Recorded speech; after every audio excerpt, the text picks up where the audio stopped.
Hey guys, it's me, Stephen Laura, and welcome to Ultimate Awesomeness.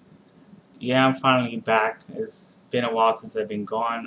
Last year, I had a tragic life that happened to a tragic thing that happened to my mother last year. She died of cancer, and I was kind of out in a lot of things, even my personal life, my daily activities, like reading comic books, watching shows. I was just out of it completely, and I am gonna try to do an in-depth video of my experience with that later on, either by this week or next week, and you guys could check that out. Where how my life has been for the past year. So right now, I'm gonna try my best to get back into this, and yeah, that's what I'm just gonna do here. Right now, I'm doing a review on The Wicked and the Divine, Volume 1, The False Act. I mean, the Faust Act, that's what I should say. And I'm calling this review The Wrath of the Accuser.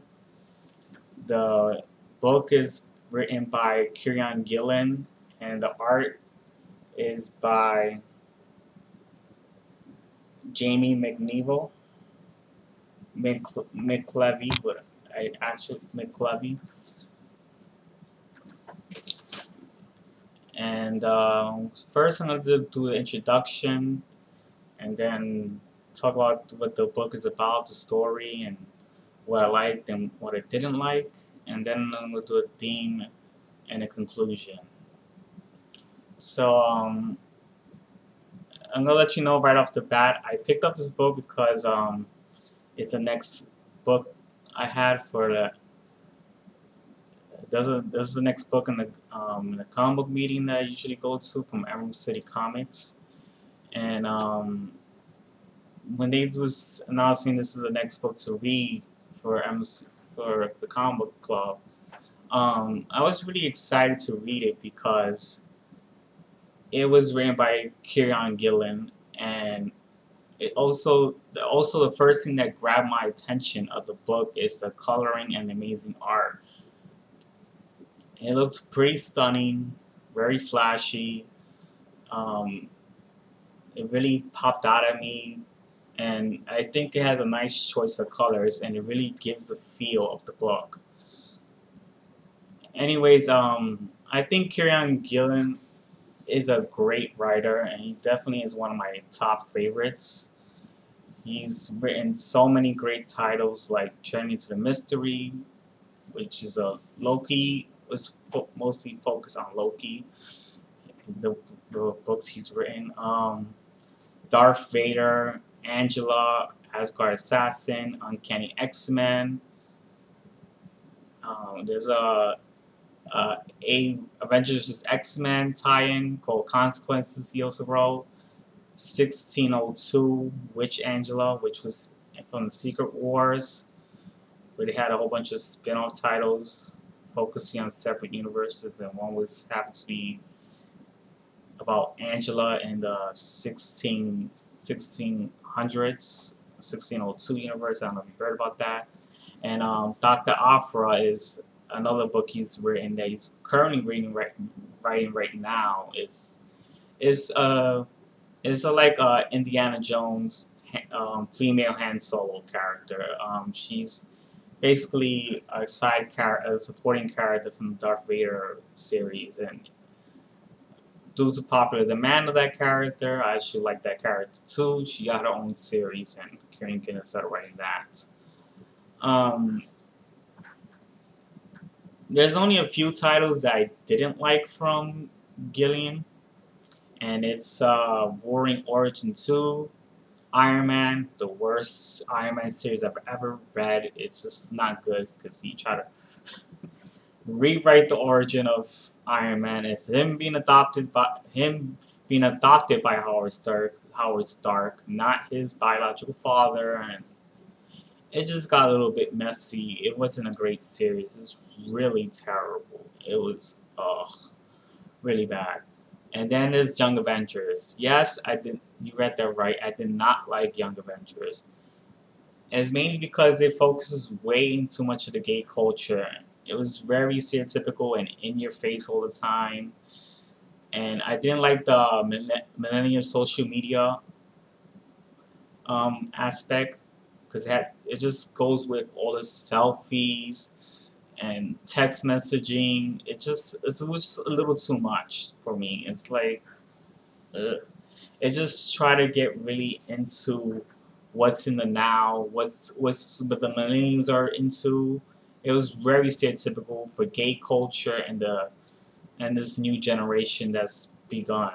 You know, it was just way stereotypical, and I did not like that kind of feel. And the characters really did act out of character in that series. They were not really themselves. But I digress about that, and I think every writer has something I won't like, and it's only a few titles. So overall, I still think he's a great writer, and he's definitely a writer you should definitely look into because he made some really great characters stand out, like his writing in Loki. He really changed the character for the better, in my opinion. He did a great way of manipulating to care for him. Even though at the very end he does trick you like he always does, but Gillian did a very good job on trying to make you think he's a good person and he has some type of heart. Or you can even tell that no Loki he tries to care, but there's something wrong with him that makes him go the other way at times. So he honestly built the character for him, made him human, and I really like that series. He did a great job in that. And another great series was Darth Vader. I do appreciate what he wrote there. I mean, he understands the feel of that character. He really knew how to separate Darth Vader from Palpatine. He's not, he was just like, he's not just another lackey. He's very intelligent, menacing, and he's always planning his, his tactics, and he's always, he doesn't always try to follow Palpatine's orders. He's always trying to do his own thing. It's just what makes it great about Darth Vader. He doesn't always follow what Palpatine does, but he is manipulated by Palpatine's, you know, sayings a little bit. And he also brings his unique taste of characters into the book as well. There's a lot of new characters in there, and they all each have their own personality, and he does a very good job. I mean, there was like a total opposite of R2D2 and C3PO. It was a little bit more menacing and sickening, and more like kind of like a psychopath almost. But it's another great book, and you should look into that one too. Um, but I also really liked Wicked and Divine, the first volume. I haven't read the other ones yet, but I really think this was a great series because it has a very intense plot line, has great characters. It really pulls at you, and to be honest with you, it's one of the greatest titles he's ever written. I think you should look forward to this one. Um, the story goes, for me, is I describe the story as this is a story of the gods who are reincarnated every 90 years. They are widely famous, loved, and hated. But one night, a goddess named Lucy gets accused of killing a group of men that try to kill her. Then she ends up in court. Don't ask me how that happens. They don't explain it in here why she's in court. But anyway, she's then accused of killing the judge, which makes all hells break loose, and Daring Fan is there to watch it all burn.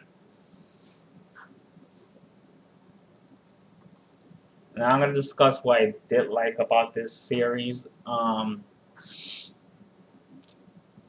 The This series has a very well detailed story. It gets straight to the point, and it gives you a suspense.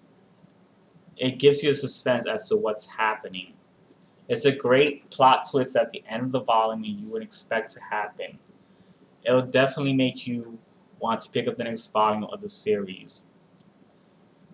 This volume also gets very much into the details of getting to know each character, and I will give you a few descriptions of the characters that are in here. Like you get to know about Lucy. It's really a female version of Lucifer, which I think is a great idea. We rarely get to see a female version of that character. And in here, she's a character that really gets herself into trouble. Is often making herself look like the accuser, even though might not be the accuser. There's no evidence to that, and that's mainly because of her actions. She's very foul mouth at the time. She's always, getting pissed off at people. She's very rational. She just off the wall. And just because of her personality, a lot of people just don't see her as an innocent person. And it's just like the real devil, always getting accused of everything, always get blamed for everything. Even when people's like, oh, the devil made me do this, the devil made me do that. And she seems like that type of character. Laura is another character in the series. She seems to be a very nice girl. And, she's just a little bit like Lucifer. She can relate to her in some way. Like, she makes herself into trouble. She follows trouble. She's always, and I don't know if you've seen this. I mean, when you read these series, you're gonna see her constantly following Lucy around everywhere she goes. Everywhere Lucy is, she's there. It's just like she's just constantly following into her life. But she's also a nice girl. She treats everybody nice. She cares for everyone. It's like she really wants to be there for people, and she really does try hard to defend Lucy. And it seems like she's seeing something that everybody's not seeing. Another character is Anka. I don't know how to pronounce that name. You could correct me on how to pronounce that name if you like. Go ahead. She's another character that comes off as caring. And the only thing that differentiates her from, Laura is that when the job needs to be done, she just gets it done quickly. No slack, no hesitation. She just gets it done. And lastly, another character you get to know a lot is Bao. He's just a male guy. I mean, a male guy. A male god. He's very full of himself, cocky. He flaunts himself a lot, and he thinks he's better than everybody. He has good looks. He has a very sexy flair to him, and everybody is grabbing to his attention. I guess maybe because of how hot he looks, and he's rich and nice clothing. He's a typical celebrity. That's what he basically is. There's really a lot of characters in this book, but not much is focused on them. You don't get to really know their personalities, but that's alright for me because 5 characters in one volume is pretty impressive. You don't get that a lot in the first 5 issues or 6 issues. You really don't get to know about 5 characters. You mainly get to know only about one, and which is always the main character. Another thing I did like about this series is the art and the color. That's another impressive feature in this series. The colors are very flashy, and it gives you a nice glare. It really stands out the character's personality as well.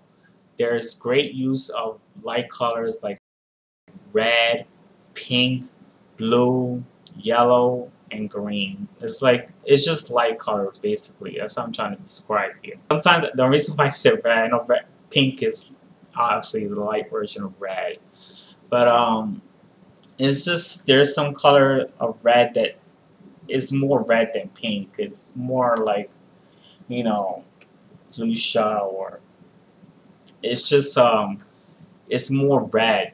It's a lighter version of red. Is I'll explain to it when you see the pictures of the book, and I'll put it in the video. It just gives it a real feel to it, and it actually comes alive. It's a very popping image, and it really separates itself from other books. It's more like the Young Avengers series. I did like the art in that series, and I can see it's very similar. It's even I think it's even the same artist. It even sets a theme of what the series is gonna be about, or what the universe is. It sets a tone for the Wicked Divine and Divine series, and that's what I like about it. Another thing is that this volume also has great fire animations when it comes to reading the guided view in the Comixology app. You see the cigarette being disappearing little by little as it being light up. It's pretty cool, nice feature. It has some motion with it, and I like that from the digital comic perspective. You're probably not gonna get that if you read the physical version, obviously, but you can. I think you can honestly see the same thing that I saw in the digital version. Um, the art is also very streamlined. The body anatomy is very detailed. Great face expressions. It really follows what the characters are saying. It's really good. There's also not too much action on this, but there's a good dose of it for you to get excited, and it's a nice demonstration of the character's powers too. Now I'm gonna discuss what I didn't like in the series. There's nothing, honestly. I mean, there's nothing I couldn't find bad in this volume. I mean, maybe you could, and that's good for you. I just can't seem to find anything. And I'm not gonna stress over it. But the only thing that probably could be a few negatives is seeing Lucy's case as self-defense, but but yeah, her case could be considered self-defense, and it just wouldn't get, her having a self-defense issue involved. It wouldn't send her to court, but there's no way of proving that, and the guys did attack her though, so they don't explain why she went to court.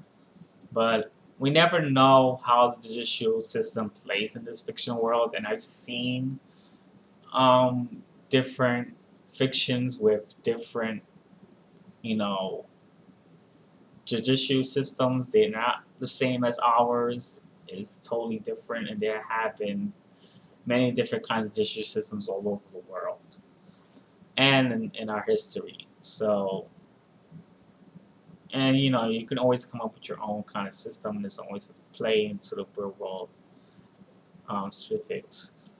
And the plot doesn't end here as well, which I think is okay, because I feel the plot is way too complex, and I don't think it could actually end here. So I totally understand why it doesn't end here, and I can see why. You'll probably see the end in the next volume. I don't know. I have to look forward. I have to look into that. Okay, so that's about it. And now I'm just gonna talk about the theme. The theme of this volume is being accused of something that never goes well when being famous. Gillian does a good job of capturing that, because Laura, she seems to like know more than what's going on. It looks like that. I mean, the way that she cares for Lucy, and being the observer and, watching everything that's happening. She tries to study. She just went to go see Lucy, in the prison and try to talk to her and see what she can get out of her. So it's like she knows what's going on and she's gonna try her best to convince people that it's not her. You know, it's it seems like she knows more than what's been going on. And but I'm just saying this because but um but us as the viewers and the people of this series are seeing Lucy doing very convincing actions.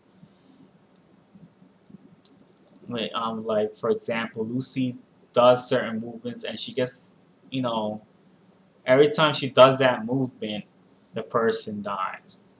It looks like we're being manipulated by the evidence, which tends to happen a lot, and it expands or tenfolds when the person is famous.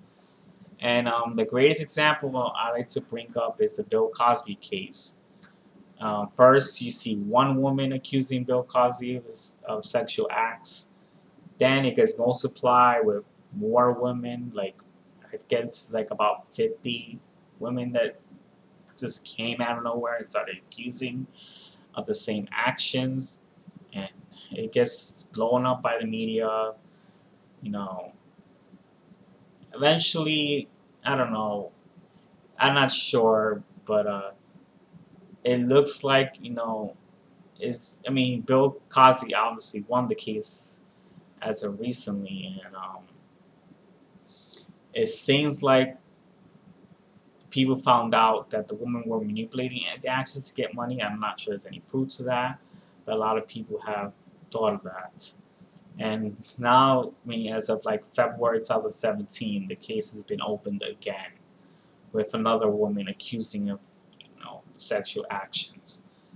But this tends to happen a lot when people are famous. There's a lot going on. You're just going by what you've seen happen. You don't really know what's going on in there, and it's just more and more people are. The more and more people are into this court case, the more crazier it gets. And we only go by what we're seeing. We don't know these people's personal lives. It's just goes really bad when people are famous because we're constantly feeding into attention. We look at their Twitters. We try to watch TV of them. It just goes crazy when the person's famous, and people are all over the place. People have different opinions when it comes to these celebrities. They want to take in their lives and just assume who they are without actually being there, and it's actually kind of hard to see that. And that's what happens with Lucifer. She's a very famous person. She does things, and you just go by what you're seeing, and that's what's going on here. And that's what I think this particular series is setting the theme for. Okay, now let's get ready for the conclusion. I give this volume a 10 out of 10. I actually did like this a lot. I'm not saying it's perfect, but the negatives don't really matter much to me. It just doesn't. It's very minute. The characters are very well developed. You you get to know almost each character. It doesn't overweight the plot or the narrative. It just really really adds on to it. And the plot is very intense. It manipulates you. There's a whole mystery to it, and it doesn't reveal itself in this volume, which I really like a lot. And I'm hoping it will outfold itself eventually in the next volume. And I did like the action. It's very engaging. It adds more to the plot. It really makes us feel alive, or the book itself feels alive even. Um, the book makes itself feel more alive, and I even fell in love with the art. As you can see, I said that already. It's very detailed. It very looks mudded. There's no undetailed art in there, and you see a lot in comic books because they rush and try to get it done in the month, or it's a small scene and it's not, they can't detail it enough. But you don't see that in this series. Um, the colors have its own flair. It's just very beautiful, and it just adds into the art. And you know, Gillian does a superb job of making these series fit very well together. Um, so yeah, this is a very well done series, and that's why I decided to give it a perfect score. And I definitely think you should look into it. It's good for those people who like complex narratives. You know, it's just a good series, and I think this is the one that people should pick up, look into. So yeah, that's all I can say about it. So yeah, this is the end of my review. I'll do more videos. I'll try to do more videos and get myself back into this time around. So I'll see you guys later and talk to you then. Goodbye.